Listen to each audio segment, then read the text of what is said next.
na ng problema ang ating buhay, kaibigan.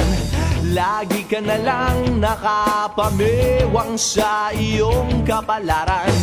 Andyan lang ang barkada, naghihintay, nag-aabang. Malakas ang tawanan sa amin, sige lang ang pahinga. Love Radio, sigaw mo pare. Love Radio, kaharutan mo to. Love Radio, sigaw mo pare. Love Radio, ngiti tayo, lakihan mo.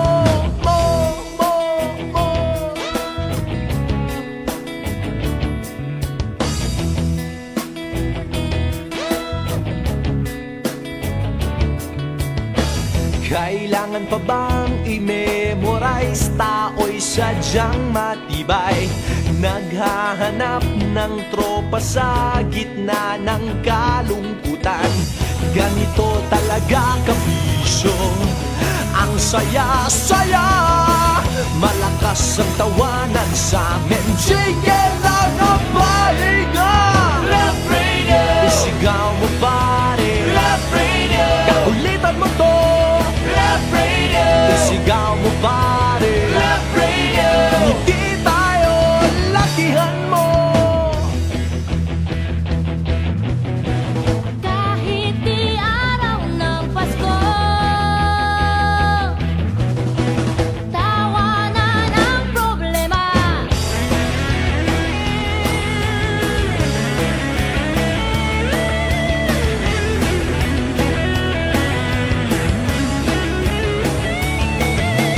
Love Radio, isigaw mo pare. Love Radio, kaharutan mo to. Love Radio, isigaw mo pare. Love Radio, ngiti tayo, lakihan mo. Love Radio, isigaw mo pare. Love Radio, kakulitan mo to. Love Radio, isigaw mo pare. Love Radio, ngiti tayo, lakihan mo.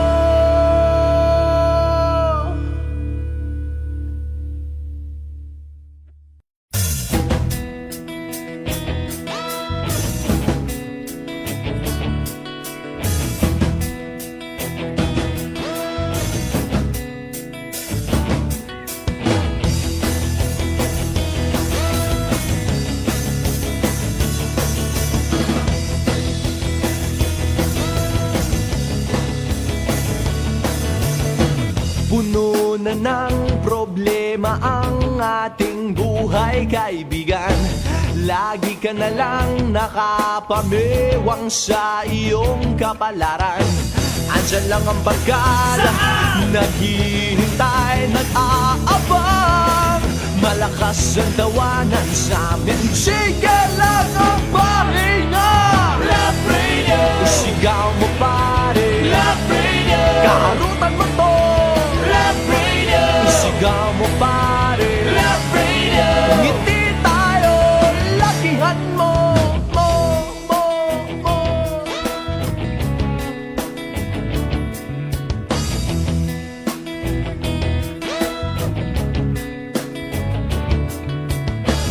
Kailangan pa bang i-memorize? Tao'y sadyang matibay, naghahanap ng tropa sa gitna ng kalungkutan.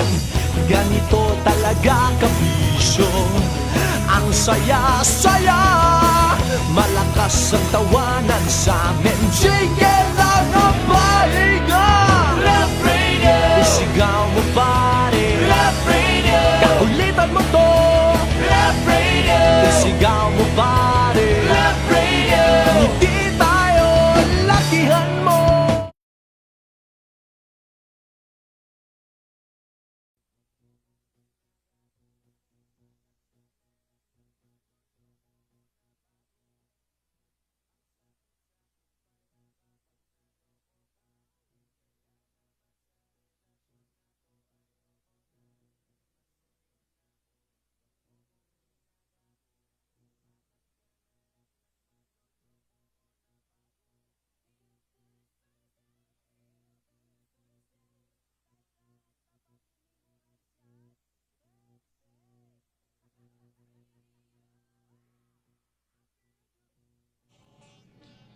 Oras, Kabisyo, 6:32 na in the morning on a Feel Good Wednesday at the Wednesday, Thursday. Ano ba, hindi nakaka-move on kahapon, reporter? Ano ba yan? Ay, nagbe-breakfast na yung iba natin mga kabisyo habang yung iba ay humihilig pa rin. Oy, grabe naman. Alam pasok, off daw. Grabe naman, reporter. Maagang sermon. Morning balita tayo. Kasama ako, Ray Porter sa Love Radio. Kailangan pa bang i-memorize yan? Basic. Ito na muna. Balita tayo mga kabisyo. Ay, kahapon ha. Ulitin lang natin ha. Naglabas na ho ng tawag dito ng pahayag ang Puerto Princesa City Police Office refuting yung alleged kidnapping. Nako, utang na loob. Tawan na lang natin to mga batang to na mahilig mag-Facebook. Yan, kung ano-ano, fake news pala. Ay, nako, gumagawa ng kwento. Hindi ho dapat pinapamarisan yan ha. At it turned out mga kabisyo na pulis ho pala yung nagmamayari or yung sakay nung pick up na sinasabing di umano'y nagtangkang dumukot doon sa Dalagita, dyan sa Barangay Mariugon. Hindi po totoo yun, fake news po yun ha. At wag ho ninyong gagayahin ha, hindi porke malaya tayong gumamit ng social media at mag-post, gagawa tayo ng kwento na walang kakwenta-kwenta. Nang istorbo ho tayo ng nananahimik na mga tao. Samantala, sa iba tayong mga balita muna mga kabisyo, eto, mariing kinundina ng Integrated Bar of the Philippines, Palawan Chapter ang karumaldumal na pagpaslang kay Attorney Joshua Abrina. Binaril si Attorney Joshua Abrina pasado alas 8 kagabi habang papasok sa kanyang bahay sa Barangay San Jose, Puerto Princesa City. Hindi pa tukoy ang motibo at mga salarin sa krimen. At naka-alerto na ho ang pulisya sa kasong ito. Ayon sa pahayag ng IBP Palawan Chapter, hindi umano ito ang unang beses na nakaranas ng pangharas at pag-atake sa mga abogado habang ginagawa ang kanilang tungkulin at trabaho. Nananawagan ng IBP Palawan Chapter sa Philippine National Police, National Bureau of Investigation at iba pang ahensya ng gobyerno sa mabilisang pag-iimbestiga sa kaso at mapanagot ang mga salarin.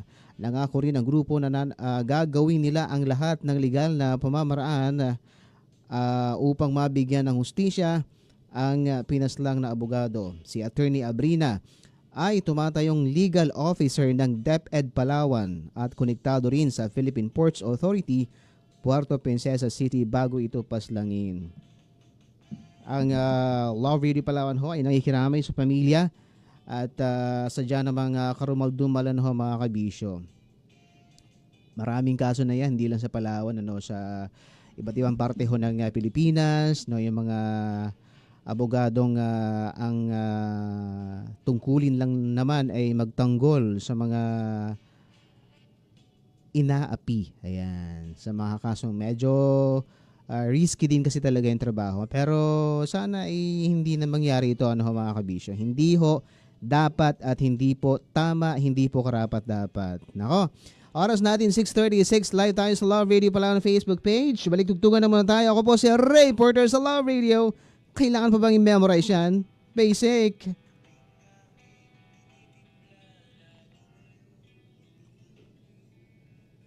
May mic ba tayo?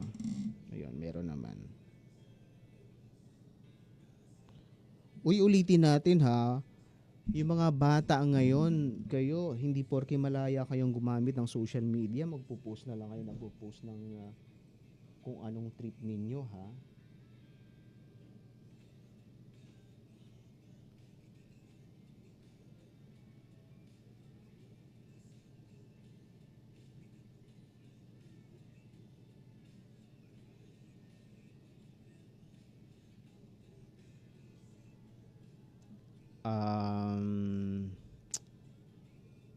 Sad very very sad.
Galing pala ito sa prayer meeting.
Morning! Morning po mga kabisyo. Ang daming nagre-react sa comment section ng iba nating kasamahan sa media.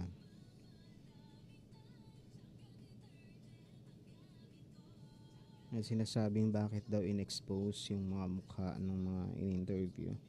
Actually, wala naman pong nalalabag doon. Wala naman pong masama. We understand yung fear nung family, relatives, pero wala po kayong dapat ikatakot, ano ho.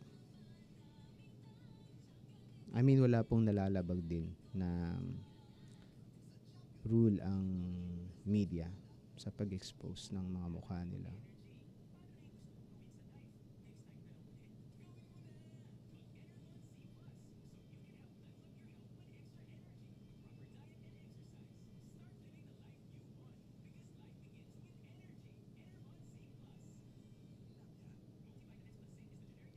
Mag-ingat po tayong lahat, mga kabisyo.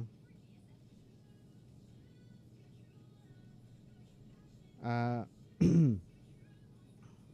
wait lang. Medyo clear na yung satellite image ng Pag-asa, medyo clear na yung Palawan. Although some parts of in the southern part medyo baka ulanin pa rin tayo. Pero habagat po tayo. Yung umiiral po sa atin ngayon ay habagat. Okay. So, dala po tayo ng payong or kapote kung lalabas para hindi po tayo nauulanan. Okay po. Bang gusto mo, my dear of a perfect Christmas. Hindi natin to. Ramdam na ang Pasko. Wait, tambalan. Tuloy pa. Tuwing kapiling ka. Wait lang. 9:40.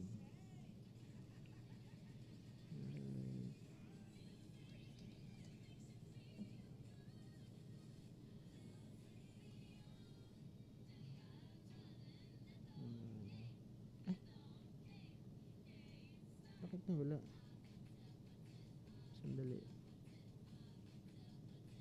6.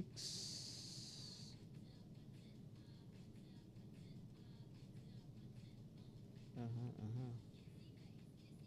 Apat si Calvin. Kita in-erase. Dapat hindi kita in-erase. EPT. Ay, ayun na. Nakasalang. Hinahanap ko dito sa playlist. Nandun na pala nagtipi-play.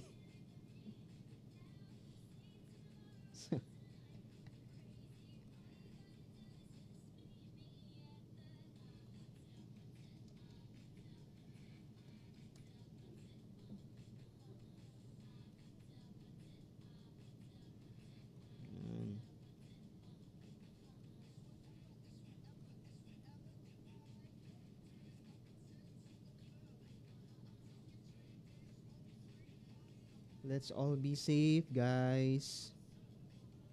Mag-ingat po tayong lahat.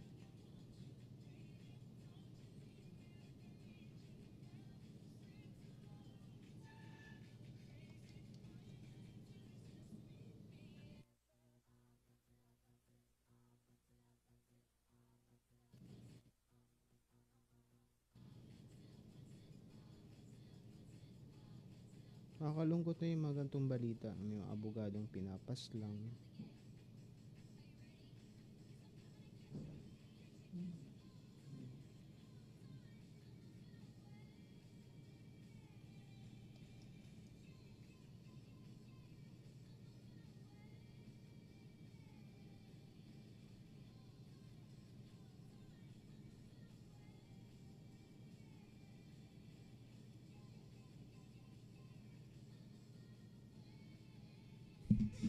Again, mga bagets, nako, wag kayong post ng ano, mukhang ano daw yata, mukhang nag-post na yung ano, yung sakay doon sa pick up. Apparently, isa pong police or mga police yung sakay ng pick up. And medyo busy lang daw sila. Medyo busy lang sila pero pupuntahan daw nila yung nag-post, yung family nung nag-post. Tumawag din actually binalita ko din 'yon nung morning. Tapos may card na actually naka-upload na sa Facebook page namin yung news at saka yung card. So tinake down ko kaagad. Nung tinawagan ko kasi yung PNP. Yan.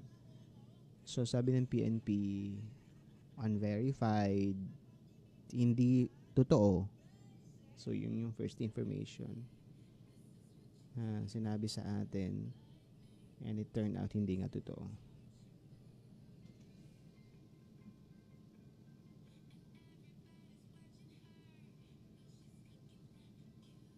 Kulang na ba kayo sa pansin?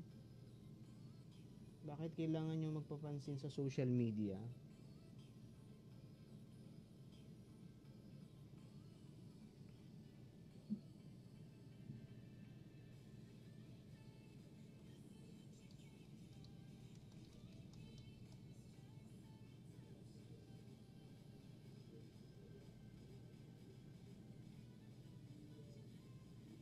Ah.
Ayan.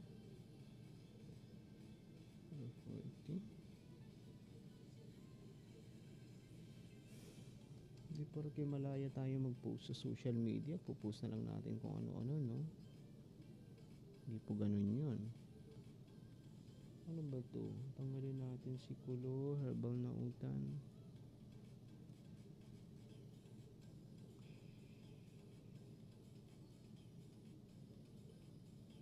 Ano ba pa din?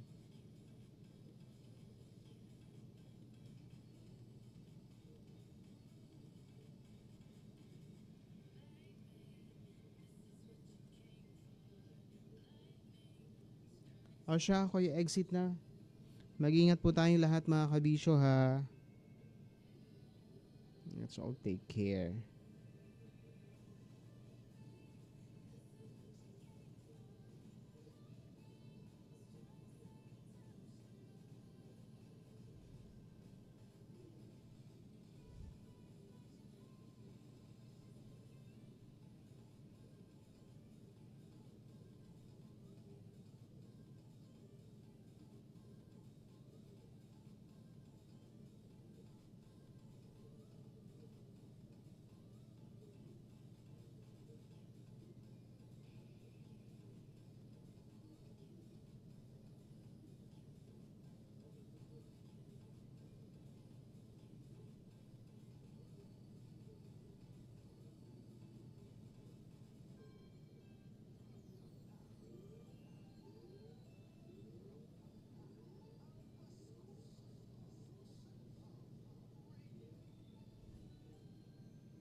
Bye guys.